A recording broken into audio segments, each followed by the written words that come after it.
What's up, everybody? Logan Alec here, and I am very pleased to announce today that I have officially started mining cryptocurrency with this little device right here. It plugs directly into my wall, and at the end of this video, I'll show you how easy it was to set this bad boy up.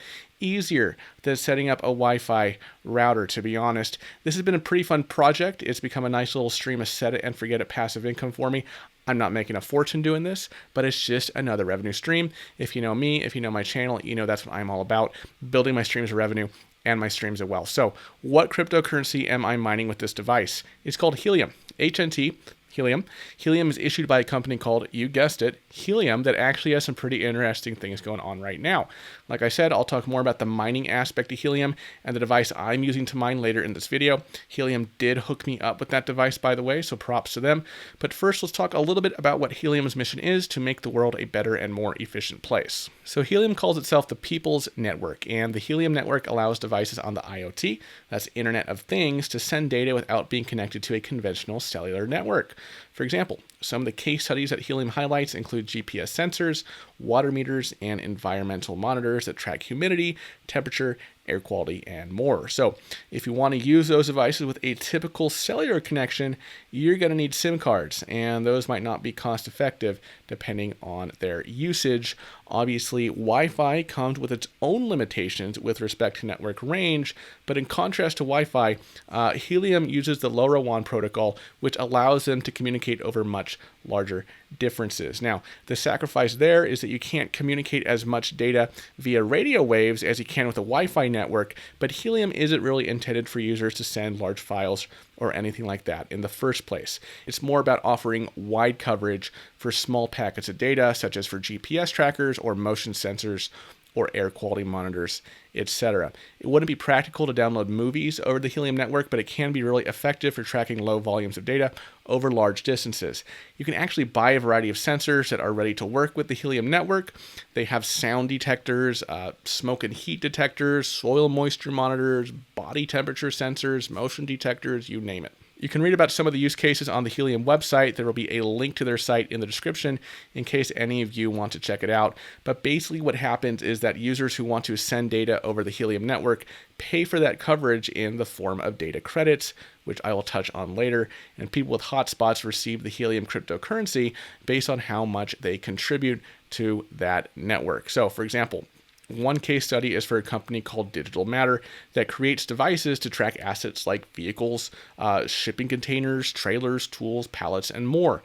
Instead of connecting these objects to a cellular network or a Wi-Fi network, they leverage the Helium network to keep track of asset location as well as movement and accelerometer data. In other words, if you use Digital Matter devices to monitor your assets, you can use Helium's pay-as-you-go model to buy however many data credits you need for the amount of information you're sending over the network. In turn, Helium Hotspot owners are incentivized to provide that coverage in exchange for the mining reward. So they receive that information, they add it to the blockchain, and they receive the Helium cryptocurrency in exchange for their contribution. Of course, that's a simple way to explain it. I'll go into more detail about how that process works later on when I talk about the hotspot itself. But that should give you an idea of the interplay between users who need to send information over the network and miners like me who provide network coverage in order to receive the Helium cryptocurrency. And that's why it's called the People's Network, right? There's no Comcast or AT&T at the top of this. Helium coverage comes from the hotspots and is funded by the data credits that users spend to send data over that network. As I mentioned earlier, there are two sides to this network. On one hand, you have network users spending data credits, and on the other hand, you have miners collecting Helium tokens, or HNT, by contributing to the network. Now, instead of being linked to the price of HNT, the data credits are actually linked to the price of the dollar. $1 is always equivalent to 100,000 data credits. On the other hand, data credits can only be produced by converting or burning HNT, as Helium says, and data credits are only redeemable for network utilization. They can't be traded with anyone else. There are 5 million HNT being minted every month right now, and that number will automatically be cut in half every 2 years starting on August 1st, 2021. In other words, even though you have to burn HNT to create data credits, the supply of HNT doesn't really have anything to do with how many data credits are actually being used. So let's say one HNT coin is equivalent to 10 US dollars. That means every HNT coin you have can be burnt for 1 million data credits. In other words, someone who needs 1 million data credits will need one HNT coin. Then let's say Helium gains value. Now let's say it's worth 100 US dollars instead of 10. Well, now your one HNT will convert into 10 million data credits, and the buyer will only need 1/10 of an HNT coin to access those credits. So it's not that you now need more data credits for the same amount of data, it's that you'll need more HNT coins in order to burn the same number of data credits. This is based on something called a burn and mint equilibrium. I don't want to spend too much time on it for the purposes of this video, but the point is that the value of HNT will vary based on demand from network users as well as speculative demand from people who want to get into Helium for the investment opportunity. All right, now let's talk about how I am helping to build the Helium network and being rewarded for doing so through getting Helium cryptocurrency, aka mining Helium. And of course, I'm doing that through my Helium Hotspot. Helium Hotspot was actually really easy to set up. It came in a slick box that said Helium Hotspot. I opened the box up. Inside, I found the Helium Hotspot little setup booklet as well as the hotspot itself. It's rather compact, measuring 6 inches by 6 inches. I also got a cool Helium sticker, and finally the stock antenna and the power cable. Setup is super simple. You attach the antenna to the side of the hotspot. I had a little helper come in, my son Hunter. We checked it out together, and then I was ready to plug it in. The power cable is easy enough to attach, and then I was ready to basically plug in the hotspot. But before I did that, I downloaded the Helium Hotspot app on my phone, opened it up, created my account, generated my 12 words. Now, if you have a cryptocurrency wallet, you're probably familiar with this concept, but these are basically your 12 seed words. Kind of think of them like a password for signing into your cryptocurrency wallet. So you don't want to lose these words, whether with the Helium app or any other crypto-based wallet that you have. So the app generated my 12 words. Obviously, I'm not going to show the 12 words on screen, but I did write them down in a secure location. After this, I set a pin for my Helium app. Obviously, I'm not showing that either. Then I clicked set up my hotspot. I selected Helium Hotspot since that's the one that I have, and then the app told me where to place my hotspot. So it says to give the hotspot a nice view. Hotspots love places where they can see plenty of sky. So obviously second floor would be better than first floor. The app said to have the hotspot spaced at least 300 meters away from other hotspots. Then it said not to hide the hotspot. It said hotspot shouldn't hide in a nightstand or a bookcase. It said to put it next to a window instead. Then it said buildings may block signals and that nearby buildings may decrease the hotspot's coverage for nearby devices. This is why some Helium miners actually purchase an antenna to hook up their hotspot to give their hotspot a clear line of vision with other hotspots in the area. Then last one here, the app said that hotspots hate bug screens and that you should try to keep your hotspot away from metal meshes, which can block radio signals dramatically. Then I clicked, I've read the guide, because I had indeed read the guide. The app took me to the next screen where it wants you to confirm that you understand that Helium will never have access to your private keys and will use secure methods to identify issues with your hotspot. I clicked I understand, and then I had to enable location permission for the Helium Hotspot app, which I granted. Then the app said power up, attach the antenna, and plug in the provided power adapter. Your hotspot will boot up and its light will become green when ready. So before I clicked I'm powered up, I obviously got my hotspot all powered up. First thing I had to do was figure out the right location for it. Thankfully, in my upstairs home office, I have a shelf right next to a window with a power outlet right beneath that window, so that's obviously a great location for the hotspot. Unfortunately, there was a bug screen on this window, and I remembered that the Helium Hotspot app told me that hotspots hate bug screens because they can block the signals, so I removed the bug screen. I accidentally broke the little tab off in the process, but I eventually popped it out, and then I was ready to go. I put my hotspot on the shelf, I ran the power cord into the outlet below the window, plugged it in, then I was ready to go. The hotspot initially flashed orange, which was unexpected, so I pressed the black button on the side of the hotspot. Then the light was green, just like the app said it would be. Then I hopped back into the Helium Hotspot app. I clicked I'm powered up. Then I saw a screen that said press the black button on your hotspot and its light should turn blue. So I did that. Then I clicked scan for my hotspot in the app. The app scanned for my hotspot. It found it and then connected to it. Then I had to configure the Wi-Fi network for my hotspot to connect to. That's basically just the Wi-Fi network we have here at our house. So I selected our Wi-Fi network, put in the network password. Then the app said connecting to network. Then after the hotspot connected to the network, I had to set the hotspot location. To do that, I had to give the Helium Hotspot app permission to access my phone's location, which of course I gave. Then I had to set the hotspot's location in the app. And the app pretty much figured out where I was, so that was really no hassle. I moved the little map point around a little bit to make it more exact where my exact location is. I've obviously blurred out the map here for obvious reasons. Then I clicked register hotspot, and then I got this screen, registering hotspot. And I was stuck on this screen for a while, actually, over an hour, believe it or not. That seemed odd to me that I was stuck on this screen for so long, so I actually headed over to the Helium Discord, and I asked this question. Hey, I set up my hotspot next to a second story window, and the app has been saying registering hotspot with the spinning circles for almost an hour now. Is this normal? Someone responded almost immediately. They said, no, it's not. Try power cycle. Also try Ethernet for connection. So I tried the power cycle, meaning I unplugged the hotspot, plugged it back in. What do you know? That did the trick. My hotspot was now online, but that didn't mean it started mining immediately. It still had to sync to the Helium blockchain. Helium says to allow 24 to 48 hours to fully sync the blockchain.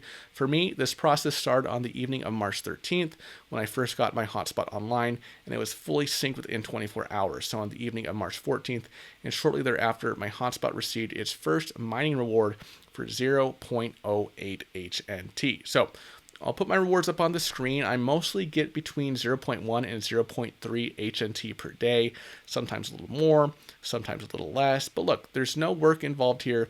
I just set this hotspot up and it automatically started contributing to the Helium network, and I started mining Helium. Super easy, right? And if you go to explorer.helium.com/coverage, you can actually see a map of all the Helium hotspots worldwide and how much Helium each of them are earning right now and how much Helium they've earned historically. This can obviously give you an idea of how much H&T hotspots in your area are earning. On that note, let's talk a little bit more about how these mining rewards are actually earned. How do these hotspots actually earn HNT? Well, the first way is by simply transferring data from devices on the Helium network. Helium says that around 1/3 of the mining rewards are for transferring data, and how much you receive depends on how much data your hotspot is responsible for.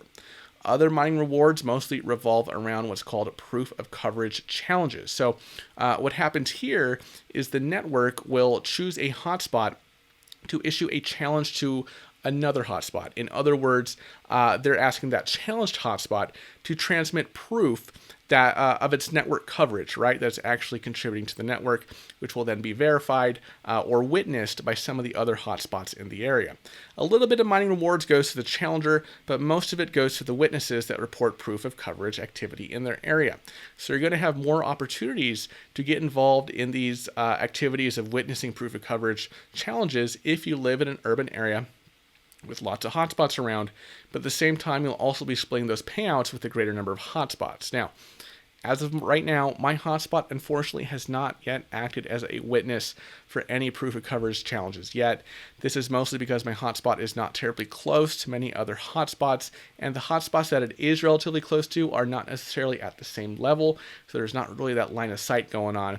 But I might actually buy an antenna in order to maximize my H&T rewards to be able to witness other hotspots in my area. There is another hotspot in my area that does witness proof of coverage challenges, and they typically earn something like 7 H&T per day, which is like 20 to 70 times more than my hotspot is earning.